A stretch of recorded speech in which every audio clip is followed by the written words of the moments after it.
Welcome to A Date with Darkness podcast, where I will be discussing the impact of hurtful and abusive relationships and how to overcome them so that you can move through your pain and get to the kind of healthy relationships you want, need, and deserve. I'm Dr. Natalie Jones. I'm a licensed psychotherapist based in California. While I hope that you find this podcast educational and informational, please note it should not be substituted for treatment with a licensed mental health professional. Also, due to the nature of the podcast, some of the information presented on the show can be sensitive to some of my listeners, so please note that listener discretion is advised. Hello and welcome back to A Date with Darkness podcast. Yes, I am so excited to be here and chatting with you today. I have another great show planned for us today, so I'm super excited to get into it. But before we do, of course, if you have questions, comments, or concerns, you guys know the deal. You can email me at adatewithdarkness@gmail.com. If you want to get on my email list and know about all things narcissism and relationships and recovery, please do go over to drnataliejones.com, download the free ebook, Spotting Red Flags in Your Relationships, and jump on into that email list so that I can jump into your inbox. And of course, if you are looking for a way to get support, the free Facebook group, A Date with Darkness Facebook group, is also available for you. And if you're looking to work with me and you are outside of California, you can now do that through individual and group coaching, membership coaching. That link is down below in the show notes, and I'm super excited to be able to offer that with you guys. I look forward to chatting with you and working with you. And so that's an expansion in my ways to help the need of folks of color, and folks that are just also looking to heal from relationships, and we get into some stuff over there. Okay, so how are you guys doing? I hope that you are doing what it takes to take care of yourselves and that you are moving along in your healing journey, and that, you're starting to feel empowered, you're feeling good about yourself, you are gaining the knowledge to be able to take control of your life back and to feel great again. So if this podcast is helping you do that, I so appreciate that. And, if you feel so inclined to do so, be sure to rate the podcast on iTunes and leave a review. And that helps other people find the podcast. And I appreciate you all for spending the time and listening. And so let's get into it. Guest for today is Miss Telsha Edinburgh. Telsha is a lovely lady. She has not a podcast, but rather a YouTube channel. The T on NPD, and I found her over there, and she and I have a great discussion about her experiences with a narcissist. And actually, we also get into a very important question that I think a lot of people think about, but I haven't really gotten into before this show, is whether or not narcissists remember you. And whether or not they think about you in the relationship they had with you, and so on and so forth. And it's the question that she asked, and she was kind of going over it on her channel and what her thoughts were. And I went and got into it with her. We had a very lively conversation about what my experience is in terms of directly working with narcissists, but not only narcissists or folks with diagnosed narcissistic personality disorder, but also folks with antisocial personality disorder and borderline also, in terms of my experience and working with those types of folks in corrections and, and so forth. So let's just get right into it and let's hear the tea on narcissism. Hello and welcome to the show, Telsha. Hello, Dr. Jones. How are you? How are you? I'm doing fabulous. And how about yourself? I'm wonderful. Thank you. Thank you so much for the invitation to your show. Oh, absolutely. I'm super excited to chat with you and, just get the tea on narcissism and NPD. So I, My God, I, it's the tea. right? Okay. So for folks that don't know who you are, what you do, can you tell us about who you are, what you do, and the passion behind everything that you're doing? Absolutely. So I'm Telsha Edinburgh. I am the executive creator of the Tea on MPD and Relationships on YouTube. Of course, I have a TikTok platform, which is also listed, I believe, on the website. If it's not, I do have Instagram. But on YouTube, this is what I do. So I basically talk about narcissistic personality disorder from a very real aspect, from an aspect that you typically will not get from a professional in the community, in the community, simply because they do have restrictions. There are things that they can and cannot say. And they're bound by the Hippocratic Oath. So I take it from a very real perspective. And that's why I like to call it the tea, because I get to say what I want to say. And I get to say it how I want to. I get to say it how I want to say it. And I get to call them whatever I want to call them. But it's some of it is just in jest, because I do feel like a very real part of healing is that ability to be able to laugh and to just look back at it and it's like, oh my gosh, yeah, that happened to me and it was horrible. So that's what I do. And I've basically been creating content for YouTube for probably about we're coming up on 2 years now. And so what led me into this is that I actually I was in a very serious relationship with a narcissist, and I did not realize what was happening at the time. And so, I was in therapy and I was like, something is just not right here. Like, something's going wrong. Like, what is this? This is so unusual. I've never experienced anything like this before. And so, speaking with my therapist, she's like, well, some of the things you're telling me. So she gave me like this sheet with like 9 things on the sheet. And she's like, I think you need to take a look at this. And so I'm looking and I'm like, yeah, this.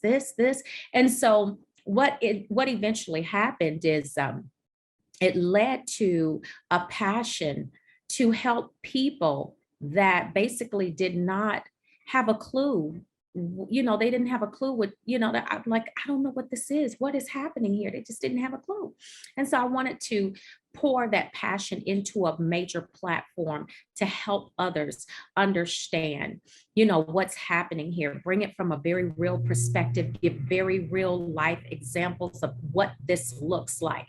And it has just been, it's a beautiful journey, because the people that are being helped by the content is just, when I tell you, it just warms my heart because it's my passion. It's what I do. So that's how we got to the tea on NPD.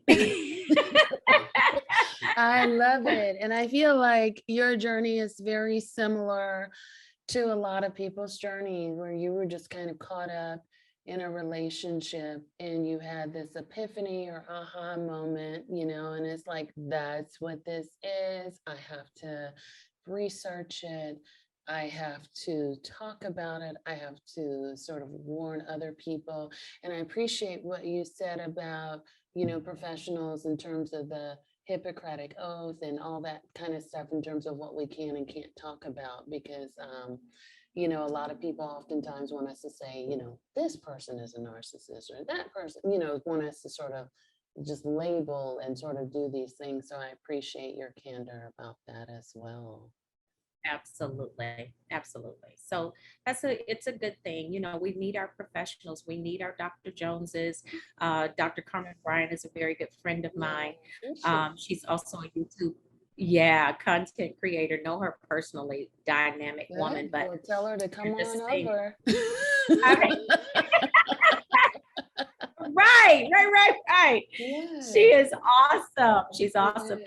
But I will say that, just looking at, of course, Dr. Romney is another one that I tend to look at also as well, regarding the topic, because she does offer some very, very detailed information. But I came to realize in everything that I saw pretty much in the narcissistic community before I hit the scene back in 2020.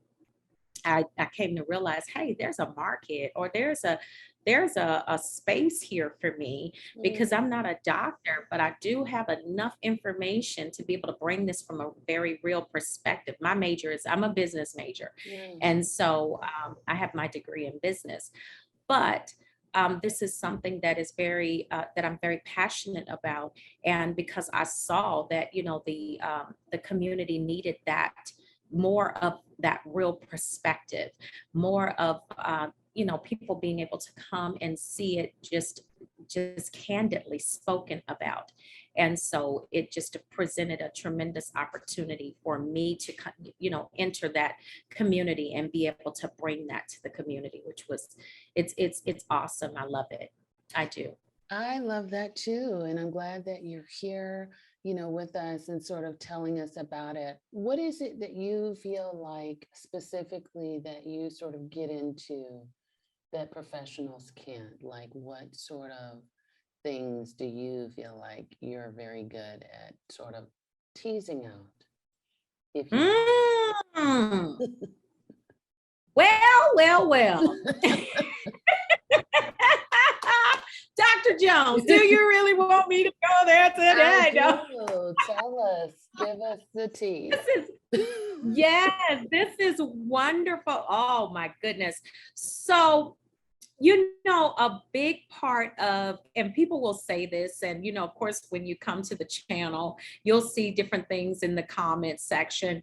And, yeah, so I get to, I do a bit of name calling, kind of, and there's some people say, oh, that's kind of, I wish you wouldn't say that. And, things like that. Right. Yes. And so I was like, last time I checked, this was my YouTube platform and I could say what I want. So, they're just kind of like, what did you just, so I get to do that. I get to really talk about, things that made me, kind of angry in the situation or kind of upset me. And then I'm just like, these, and I'll call them birds. That's my number one thing. And some people will actually come to like the live streams or whatever, or come to the videos and they're like, I just came to hear you say bird today. And I was just like, what? So, and the reason I said that, or I wanted to put that terminology out there was because, I am I'm a believer and I'm a follower of Christ. So in that, sense, when you're looking in the Bible and you're kind of, anything like having to deal with an animal that was typically demonic, you would, the Bible usually refers to them as birds, you know what I'm saying? Or it would be a bird that was that thing that was so evil. And then when we think about birds, birds just kind of mess on everything. Like they'll fly over a whole crowd of people and drop, like, it's like, what?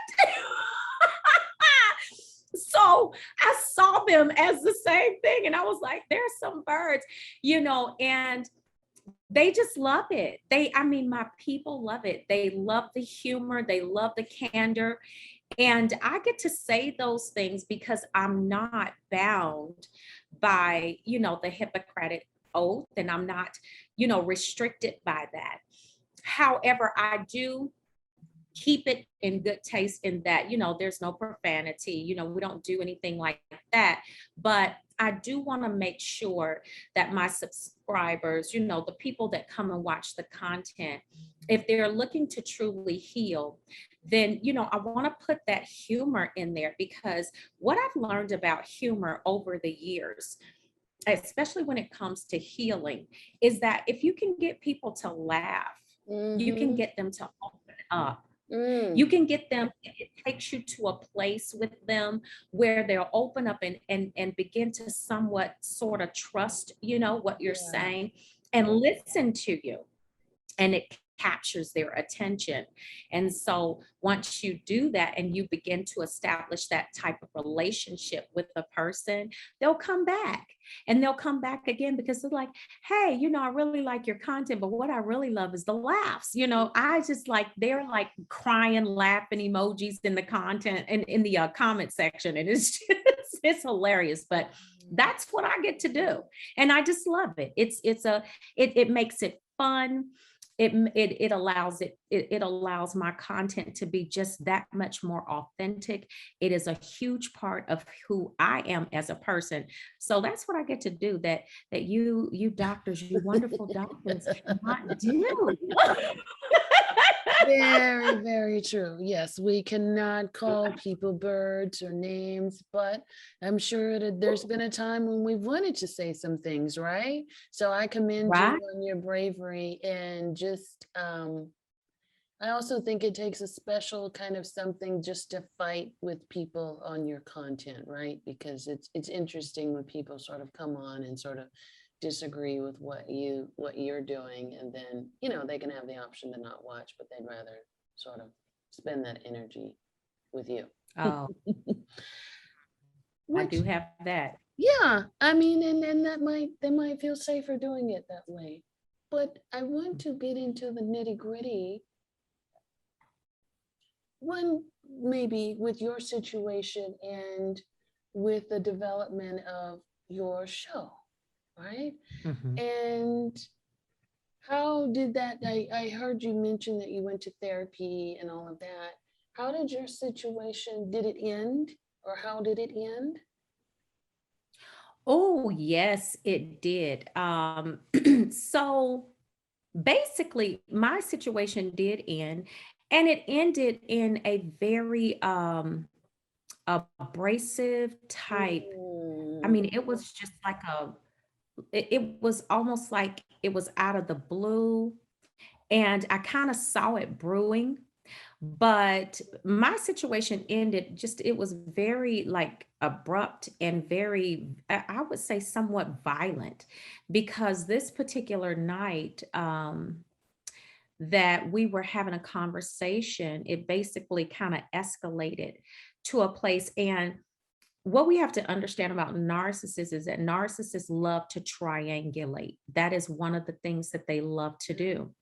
And so there is always, a matter of fact, I just did a video about, when the narcissist tells you that that's their best friend and it's of the opposite sex. And I couldn't believe when I actually put the video out. I'm glad you brought that up, because that was going to be my next topic for you. I wanted to discuss that for sure. So I'll let you go. Okay. Yes. Okay. Yeah. So I'll tell you about my situation, and then we'll move right into that. So that was kind of how my situation ended, was that it was a huge blow up about what was said to be a best friend. And I was like, I was like, well, how is this so, with the best friend? And I'm supposed to be, that serious person, that serious woman in the relationship where, we're making huge plans for the future and everything. And then I found text messages and things like that. And then I was like, this girl is not a best friend at all. Like, and then I just basically told him, I said, hey, listen, I'm not going to be married to you and her husband. Like, I'm not going to do that. And so it sparked this huge argument. The kids were sleeping in the house. And it was my child and his too. And I mean, this guy just went into a complete narcissistic rage because he had basically gotten caught. And I presented the information, and he was just like, you're gonna, and then he started with the projection, like, I'm gonna make this woman lose I'm gonna let me, I'm going to let her make me lose the best thing that ever happened to me, which was apparently supposed to be him. And I'm like, are you kidding me? Dude, you have no job, you have no car. I'm not even ashamed to say it, but it's true. Themselves, it's the best thing that ever happened to you.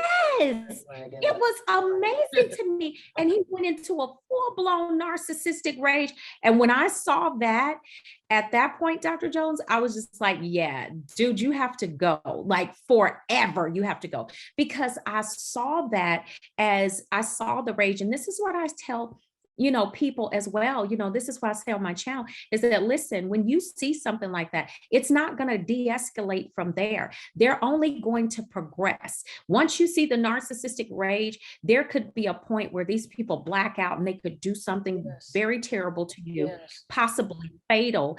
And then, there you are. And what's going to happen then?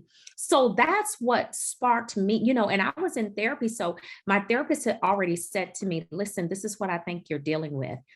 And so when I started to look for certain things, it led me to a place of, I noticed he started to leave his phone open. And so I was like, something's different with that, because normally he doesn't do that. Well, what happened was there was another device, and I found the other device. So yeah. So that's where he was doing his dirt. And this is why I tell people, if they're leaving their phone too, if it's open to you, better check around, because it's probably another device someplace. And people have testified, oh, I found 5 more. 5 more devices. Yeah, it was one of those situations like, whoa. But so you wanted me to speak about the best friend. I have some questions about that. I think from what I gathered, you feel like them sort of having a best friend specifically of the opposite sex could be a red flag. Absolutely. Absolutely. Because when it comes to a narcissist, everything hinges on the primary supply, because there's a fuel matrix. And so the primary supply is it's kind of like the nucleus of the fuel matrix. And so when you look at it, if they're able to get you to buy into that best friend thing, then basically what they have is they have a permanent fuel source that they can always triangulate you with. And this person is usually a very toxic, codependent, or perhaps an inverted narcissist themselves, or maybe another covert narcissist, because usually these people have relationships of their own, because narcissists love to deal with people that are already engaged in relationships. Why? Because it releases them of any type of accountability and responsibility for the relationship. And so, yes, a lot of times they will introduce that into the relationship early on, and they'll tell you about this person. Sometimes you get to meet the person, sometimes you won't, just depending on the time that you spend with them. But this is one person where, they'll tell you they just cannot give this person up. And so basically, and what happens with that is that it's a person that has basically bought into the false persona, or perhaps have a false persona themselves. And the two of them have connected and basically bonded and have somewhat what we call a soul tie. And so this person is okay with the narcissist doing what they do. But what happens is that when the third person enters, like myself or someone else that the narcissist is bringing in, we don't understand, or we don't get that understanding from the beginning, that these two people are romantically involved, but it's an on and off again type situation. And so they love to do that. They love to do it. And if they can get you to buy into that best friend, that's how they want to present it. Oh, we've been friends since we've been, 13 years old or 9 years old. Great. I'm your best friend now. So you have to let that go. Oh, well, I I'm not love willing that. to do I that. love that. Yeah, very accurate. But I would also say, you know, in one in which people also find themselves very surprised is the friend can also be same sex. And they could still be Yes. engaged in a sexual on again and off again relationship. And, you know, I think, Mhm. yep. So, and I even, absolutely said that too. yeah, Mhm. and even if they're not engaged sexually, it says something that again emotionally the emotional over involvement, which if it's not even really emotional, but just the over involvement in general is inappropriate. Like That's bringing it. that person in into your Mhm. relationship. So I can appreciate you for saying that, but I'm also curious from your experience, when did it start to sort of ping in the back of your mind that there was something inappropriate going on with that relationship? What were some of the initial telltale signs for you that, hey, this might be something more than just he's friends with another couple? Mm. Well, let me see. Oh, when we're having a conversation. So the way that it was presented to me is that this person was a best friend and they were having problems. Basically, she was um, she was having problems with her husband, that type of situation. Mm, But the two of them, this woman is married, okay, has a whole mhm, husband and a family. mhm, Yeah, mhm. so Even that's a red flag. crazy. Right. And I was just like, what? And so he presented it in such a way where, we're kind of arguing because, she's trying to decide whether she wants to go back to her husband, but she's had an outside relationship. Now, he never said that the outside relationship was with him. Okay. And then she could have been having it with someone else as well. But he was all like, well, I just really think that she needs to, disclose that to her husband. And I was like, what is it your business? I said, they're a couple. They need to work it out on their own. And so then, as he started to talk to me about it, I was like, this is ridiculous. And I said, what type of woman are you talking to? What type of woman are you dealing with here? And so what initially led me to like, what?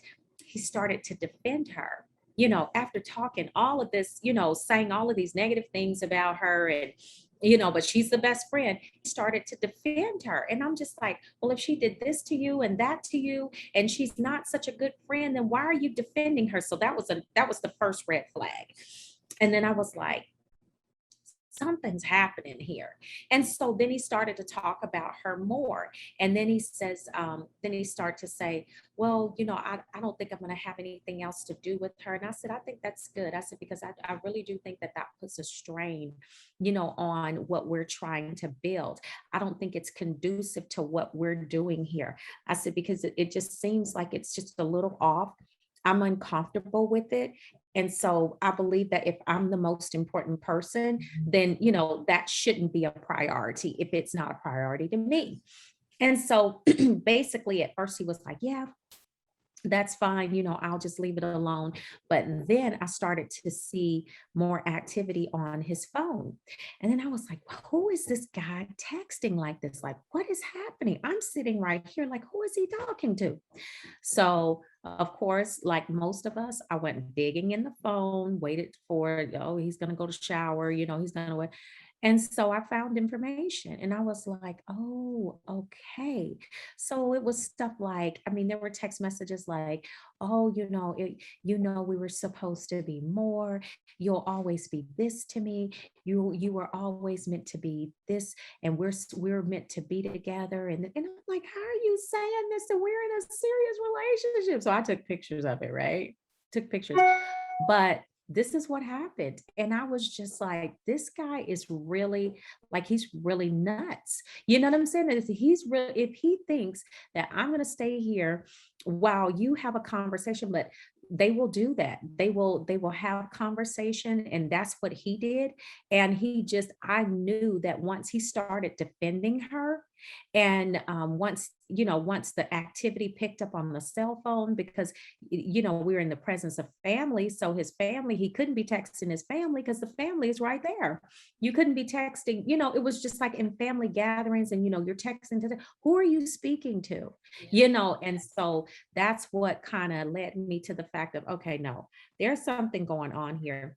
And that's when I went digging and I found that. And I just brought it to his attention. And so enough of me kind of bringing it to his attention, it just kind of all hit like it just came to a head that particular night, that he just exploded, because he really was tired of me basically catching him in what he was doing and bringing it to his attention. And then this particular night, he just couldn't take it anymore. He just exploded. And when he went into that narcissistic rage, it was over. But those were the signs that led me to digging more, is that they will defend them, and they will speak also negatively about them, but they speak negatively about them to bring you into the conversation. And so once they bring you into the conversation, it's like a bait and switch. Yes. So you see what I'm saying? They bring you in, and then it's bam, and then they start defending them all over. And you're like sitting there like, what did just happen here? We were just having it. So, but that's what they do. That's it. I love it. I love the breakdown you had, and how you talked about the bait and switch, and because I think that's so common and people don't realize what's happening. But I also think it's a red flag if they're talking negatively about someone that they have in their circle, because if they're doing it about them, they're doing it about you too, right? And that also is an indication that they're a very toxic individual, and they don't view they don't have a need for healthy relationships. They only have a need for you to provide some use to them. I'm curious to know, what did you notice about yourself, like as you were sort of going through this relationship? What did you notice was happening within yourself? That's a good question. That is a very good question. I noticed that one of the biggest things that I noticed about the relationship is that I had zero energy. I mean, when I tell you I was pretty much lethargic, sun up to sundown. And it was to a place I felt like I was literally, like life was passing me by. Like I was not in a space where I was actually living life. I was existing. And in that place of existence, I wasn't even allowed to be who I truly am. Because anytime, what people need to know about narcissists is narcissists need you to be the way that they want you to be. You're not allowed to be who you are authentically, because your true self may not necessarily bond with their false self. And so they make you become someone that you're not in order to satisfy someone they're not. Oh, that's good already. Yes. That's actually that's what they do. Yeah. And so it was like I slept a lot. There were times where we would get like going from my house to the parents' house, and I couldn't wait to get there. And I could have just had, been sleeping like maybe 5-6 hours in the night, wake up, take a shower, brush my teeth, put my clothes on. Then we're going to be with family, and I'm posted up in a corner, sleep. Energy just exhausted. And so I said, listen, I told my therapist, I was like, listen, I just feel like I'm existing. I don't know what this is. This is not living. I just feel so tired. And then I started to have health problems, and the first year with the narcissist, I had to have emergency surgery. And then I went back and had a repair the very next year of the first surgery. And so my body was simply rejecting that low vibrational energy. It was just, I mean, it took a toll on me. Yeah. And I literally felt myself losing myself in the whole situation. That's honestly how I felt. What did your people, your support system around you, what did they say or notice? Ooh, well, you know, the thing about the support system is that they can always see things that we can't see, unfortunately. Yes, They can see things. And I talk about this in the videos, and there's a very real a spiritual aspect to this thing. And I say that, you know, when they're looking at you, you can't see because you're blinded by what we call love,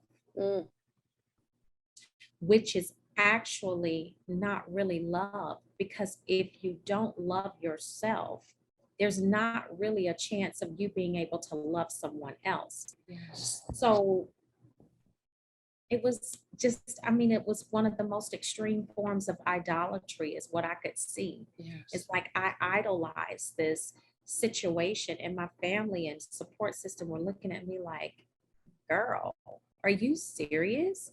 I mean, they could see everything, but we are blinded by that. And, you know, I often make the analogy is that the ocean looks really different when you're standing on the beach than it does when you're inserted in the middle of the ocean. It looks very different. And so the spiritual presence basically blinds you cognitively. You know, I just really do believe that is that, you know, when that spiritual presence comes in, it changes something about you being able to see what's actually before your eyes. And so you just become blinded by what we call love.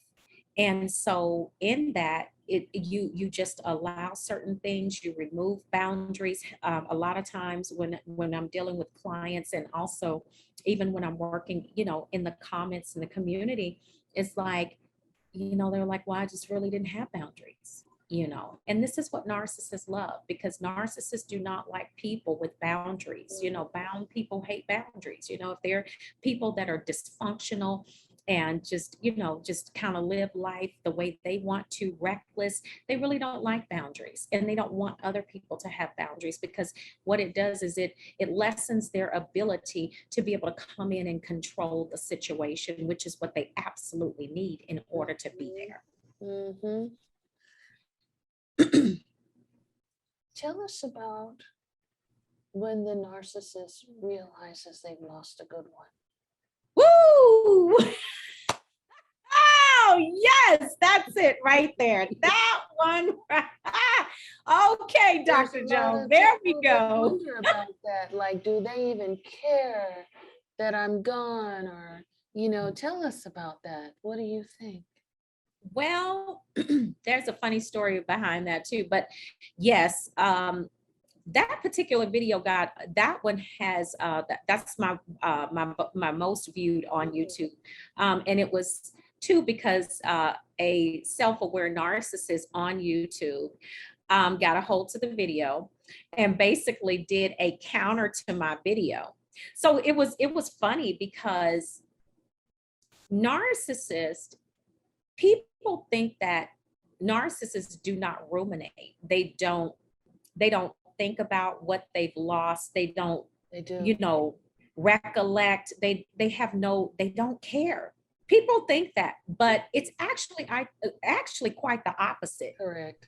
Yeah, it really is. And they're like, oh, well, these people, they don't care. They don't care what you do. They don't care what you say. And I tell people all the time, I said, listen, the Hoover system that they go by is their accountability. That is their system of saying, listen, I messed up. I need to go back. And people like, excuse me, how could that be? And I said, you think that narcissists don't ruminate? They don't think about what they've done? This is why they stay in addictive natures and they do things that are reckless. You know, they go out and do things that don't make sense because they're trying to basically gain some type of solace behind all of the carnage that they've left behind. You being part of that. So, excuse me, what we have to understand is that when a narcissist loses a real one, they go through what I've noticed is some sort of almost like a destabilization process where they have to a lot of times what people will see is that, you know, they'll get multiple calls on the phone from different numbers and they're calling, especially if it's a situation where the person has put them on a no contact. They said, okay, you can't email me, you can't text me, you can't call me. So the narcissist, people don't understand this. Narcissists initially, they are when the discard happens, initially, a lot of times they are really quite confused, like what happened here? Because what they know that they caused it. They know that they are a real part of what happened, but some of them will tell you that they were kind of confused as to what happened, but they quickly realized that once the person was gone, that wait, I messed up. I need to go back. They ruminate. Yeah. They think about things. They go over and over and over in their minds. And so that's what leads them to reaching back out to the person. But they go, a lot of times what they do is they go within. And when they go within, they start to do things that, you know, are reckless, that's going to destroy them even more because they're very toxic individuals. And so if they can't go without, then they have to go within. You understand what I'm saying? So once you're gone, there's something that they have to do to pacify and to basically calm and soothe that negative narrative that is going in their minds. And listen, they are messed up. They are completely, I mean, when I tell you these people go through a space where some of them have had to be admitted into mental institutions during that time, because they know that they've lost a great source of supply and there's probably no chance, there's zero chance that they're going to come across that again. So they really suffer behind that. Now, am I going to say that they dwell on it? Well, a narcissist has to get to the next person. Do they get over it? They never get over it. They never get over it. They just move on. Yeah, I'm glad you said that, but I would disagree. I do think that some dwell, and I only say that, and I'm glad you had this topic because it's not one that I've talked about as much on the show. I've kind of battled with this one, but I used to work in corrections. Okay. So I used to. I've worked with a lot of people who committed crimes against persons and, very antisocial, very, very strong, extreme narcissistic personality disorders. And what you're talking about in terms of going within is that their version of anxiety or depression, where they become extremely self-destructive and they act out or lash out on themselves in certain ways, such as cutting, such as drug use or, other things. And they can become, it doesn't look like it would in a typical person that maybe has depression. But again, it's sort of that rash extreme.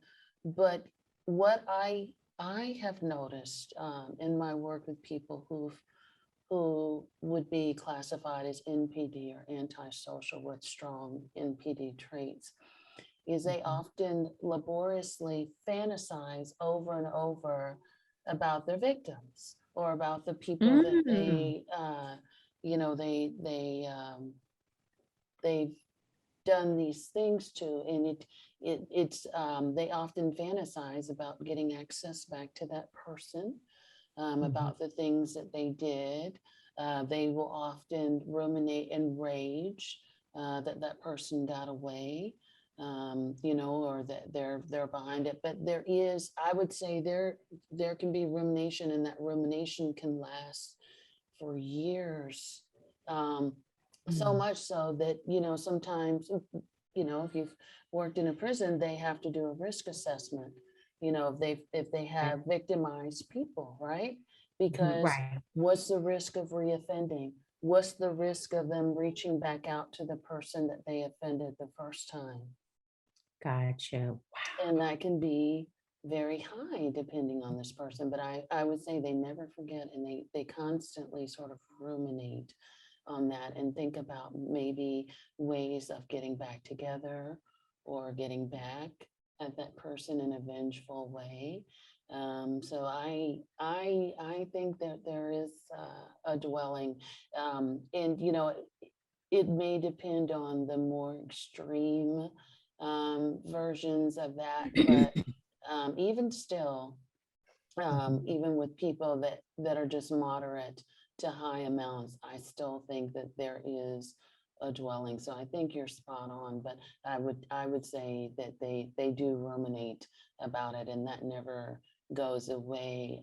Even as they age, and they're elderly, there's people that again have been in prison for years, and they still sort of romanticize, ruminate, or rage about that, and sort of think about ways, and maybe even ask someone else to reach out and try to contact that person, or get back. I mean, these are very, very real, which is also why, it can be very dangerous when you do Yes. leave, because that is that loss of control. They can definitely spiral, but I definitely think, I definitely think people are misinformed in that. Yes, I've seen people that dwell, and so much so that, there has to be a directive to correct, or that's why they have such strong disciplines, or maybe that's why you could see, that's why you see a lot of people who, there's their person that they were involved with may get locked up, and then they get let go, and then they go right back out and reoffend, or try to get that person back again, because they cannot let go. They will not let go. And the only way, and even if they've caused someone to die, for example, they Mhm. don't let go. That is that is such good information because I said, I know that they ruminate, but I guess with the situations that I've come in contact with, they have to, those of them that are on the outside, in the free world, they, Mm. because people say, oh, they just move on, they just moved on like it's nothing. I mean, and I have to explain, it's like, well, listen, they do need fuel. They have to have fuel. And if you're not a very real part of, of that fuel matrix, but you said something that was so key is that the way that you explained how they ruminate Mm. and to the place of even dwelling on that. Mhm. I'll say this, I actually had an opportunity to re-engage with that narcissist right before I started my YouTube channel. Not re-engage in a way of like, oh, I wanted to be in a relationship or anything, but he had a project that came out Yeah. that I just kind of, because I was like, let me just verify that this is what, because now I have all of the information. Now I've been studying this thing for a while. And I said, I really do think that this guy is textbook. So let me have a conversation or two. Let me just kind of see how he reacts in the situation. When I tell you he was absolutely textbook 101, the way that he moved, the way he answered questions. Now Mhm. now I'm an educated person on the Mhm. subject matter, now re-engaging somewhat, in conversation or interaction with Yes. this individual. And when I say that it was textbook, and what you said, I remember him saying that, wow, I never thought I would ever have a conversation with you again. You know, like this is so dope. Like, whoa, like I'm just like really like, and I'm just like, what? We're just having a conversation. Like, congratulations on your project. Like, I'm not, I don't hate you. It's just, I don't deal with that. But I can remember him saying that. So it led me to believe that even all of these years that I've been out of his life, Absolutely. that he still ruminates or still thinks about it. And I've seen Absolutely. even music that was released on my birthday and I heard about it. And I was like, what? But people don't understand they do things like that and they're communicating to the other person Yes. that, listen, Very you true. know what I'm And that's saying? what they do is they, I can attest to that even in prison. They would write these songs and sing songs about victims that I mean, it gets a little crazy, for lack of a better word, but yes, they do these things as acts of their sort of rumination. Mhm. Correct. And that's why I Wow. say, for me personally, I don't think there's a such thing as low contact or gray rock method in the way that people think that it is, right? Because this Mhm. person is still, they have, um, again, no sense of the boundaries, and any contact continues to allow their obsessions to grow. Because what a lot of people don't think about is, even if you're gone, they will still continue to watch.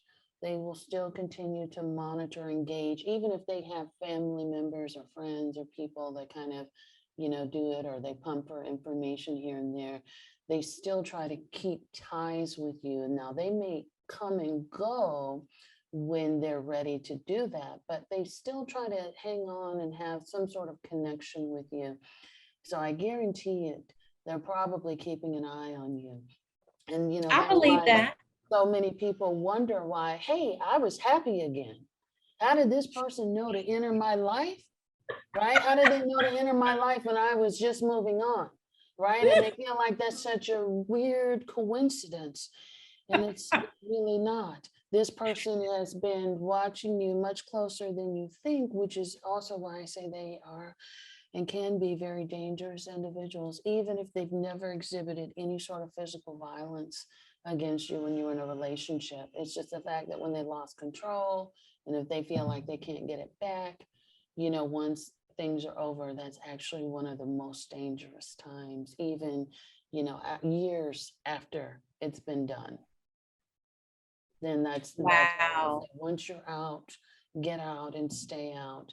So I might, you might have triggered me to do an episode on that, but yeah, I just years of that, and just drawings, songs, artwork of, just things that they, yeah, just sort of labor over, and just weird obsessions. Even if, they may move on, they're moving on with someone else, can be a person that looks exactly like you.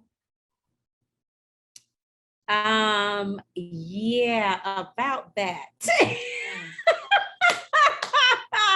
About that. Now, I don't think that the ex-husband was a narcissist, but I did come to see, well, he married a female narcissist. Now the one that the narcissist that I'm speaking of that I was actually involved with, and in that very serious relationship, we never married. Yeah. But the ex-husband that I was married to for 18 years, he actually married a what I know by way of just the way she moves and how she interacts is Mhm. a malignant female narcissist. Mhm. And so it's like, and I looked at, kind of like this, the scope of, or just kind of the outer shell of what she looks like. And I was just like, you will never get me back. Yeah. But I tell you that right there, what you said about, I was trying to think because you said something about, it will come to me in a moment, but just in the whole grand scheme of things and how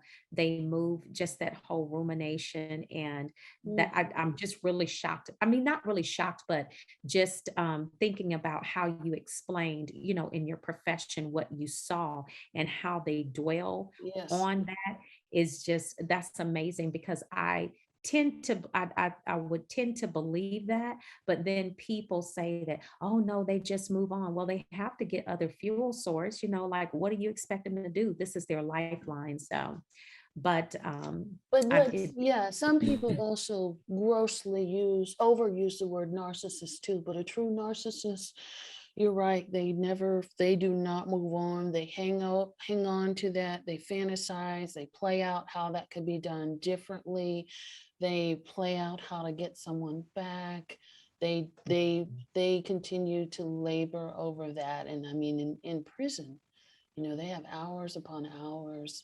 And so even, if someone's been in there 20 years and more, and they're still sort of fantasizing about what got them in there, Mhm. or Yeah. some sort of aspect of that. And there's people, child offenders, um people who committed every single one of them, I can say without a doubt. And just with me working one-on-one with them, I know that they never let that go. And they think about it, they're triggered just like we would be triggered, in the sense in that they could be watching television, or Mm. they saw someone that looked like you, or they sort of fantasize that that person looked like you, or Mhm. just all kinds of things in which they sort of twist and turn into that. Mhm. But yes, you are, yeah, yeah. That is amazing. Well, I will say this, that the one that I was in the series, that's what would escape me at the moment, but the thought came back. He actually follows one of my family members on one of the social media platforms. And I'm like, why are you following my Good to family you, member? Yeah, I just could not, and still to this day, to get to I you, think to do what was it? to get to To you. And that's what I mean. Like they will continue to watch and sort of engage, and they will do the darndest thing to have the smallest sort of access that they think that will eventually get them access to you. They never let go, ever. no. Yeah. Because I do not follow any of his family members. Matter of fact, I've been in close proximity with them in social situations, and I do see them, in that sense. Because your town, when you in the church world is kind of small when you're, it's big, but it's small when you're in Southern California and you're Church of God in Christ, right? So, but I see them in situations, and I'm very cordial, but I just couldn't understand why. I was like, why is this guy still doing that? That is so odd. What's happening? And then I came to understand, and that's why when I did make the video about, they just they never get over it. They just move on. They never do. So I'm Yeah. glad you confirmed that. Yeah. And moving on is not real moving on. It's just filling the time for the moment, you know. Wow. But yeah, it's not moving on in the sense that you move on and you start dating again and you become happy. It's not moving on. And even with family members, I had Dr. Sherry Campbell on 3 weeks ago, and she talked about how she can cut herself off from her family, but even her family members still sort of watch and engage with her videos from afar. People that, and again, she talks about that, and it's very true. They, it could be the smallest thing, but Mhm. they any sort of access they can have, they will, because they don't let go. But yeah, they don't move on in the traditional sense, which is they're just entertaining a placeholder, for example, Mm. in anything that they can get, that sort of fulfills that. But yeah, I mean, and it's very interesting because you watch some of them, some of them been sickly or on their deathbed, and they still want to get back to that person that they victimized. Wow. And you know what? When you said placeholder, that was very interesting when you said that, because the female narcissist that my ex-husband is married to actually used that very terminology in a text message. As she was calling herself, I guess, just really giving me a piece of her mind, just really telling me how, but it was so supposedly coming from him, Yeah. but I could totally see that it was her that was right. And she used that very terminology. And that's why when you said that, I was just like, oh yeah, that's confirmation. She is Yeah. totally toxic. Yeah. Yeah, and that's why I say, yeah, they have these symptoms, they have depression, they have anxiety, and they have these things, but it doesn't look like the typical person, which is, again, I've worked with some very extreme personalities, and a lot of people don't get the seriousness of how it can be. Some people do, but you don't want to be on the other side of that, which is why I say low contact and gray rock and all those things that you have to do, or people feel like they want to do, if we share kids, you're just prolonging that. It continues to feed into the ego until they'll take it even in small doses and they'll run with it because that keeps them going. It doesn't take much. Even their fantasies are enough fuel to kind of keep them going. Just they want to have some sort of access to you. Hmm. I'm Yeah, sure he's probably watching the YouTube channel then. for sure, for sure, for Probably in every sure, live stream. for sure. He's Yeah. watching anything he can get on your YouTube, your TikTok, your Instagram, your Facebook, hey, if so and so that you two had a mutual friend, pumping them for information about what's going on with you, rest assured, they're getting all that they can get. They're I studying you believe like a it. bug. Yeah. So, So bad. oh, Awesome information, Dr. Jones. yes, Seriously, thank you. yes, ma'am. Sorry to end on that note, but we're at the end. We've had such a good time. I knew we would. I told you we would. Yes, it was great. Just kind of flowed. I It was so, thank know. you for just, smooth transitions. I appreciate that. Of course, of course. And Telsha, if people want to catch up with you, connect with you, tell us where they can find you, and if there's anything that you're sort of working on that we can support you with. Oh, absolutely. So, if everyone, the people can find me on YouTube. My YouTube channel is The T, and that's T like Thomas, EA, just like the tea you sip, the T on NPD and relationships. Of course, that's the springboard for a lot of my other platforms. TikTok, I am at the T on NPD, and on Instagram, I am at _ the T on NPD. Of course, I'm on Facebook as well, and Facebook is the T on NPD and relationships. So you pretty much find me across the platforms, social media. I love it. I'll be sure to definitely tag those down below and Thank you. put everything in the show notes and make sure we link up with that so people can find you straight from the show. So, and I Absolutely. appreciate you coming on and having this candid conversation with you. It's a lot of fun and I've learned so much. You're so welcome. You're so welcome. And thank you for having me, Dr. Jones. It was a beautiful experience. And thank you so much. And much success to you and your projects coming up. You have a very beautiful platform and what you're building here on the social media network. So thank you so much. Likewise, my friend. Okay, so love to know what your thoughts were, if this episode resonated with you, and what are your thoughts? Does a narcissist in your life, do you think that they remember you, the relationship, or what have you? And what are your thoughts on this episode in general? Would love to hear it and keep the conversation going. If you're on YouTube, please comment down below. If you're on social media, you know the drill. Let's talk about it and tell me what you think. And you guys, until next time, thank you so much for kicking it with me. And you guys take care of yourselves and be well. Check out the sneak preview of next week's episode. There's a couple. Well, first of all, what do you think is the long-term impact of perfectly hidden depression? Suicide. Really? That's the worst one. All the there's so much academic research that points to this idea that there are certain kinds of perfectionism that are significantly correlated with suicidal ideation and suicide. the worst one being something called socially prescribed perfectionism. And what that means is you have self-oriented, meaning I expect perfection from myself, other-oriented, you expect perfection from others. But socially prescribed is if you have an expectation of me, I must meet it or exceed it. But the problem with it is that that's all expectations.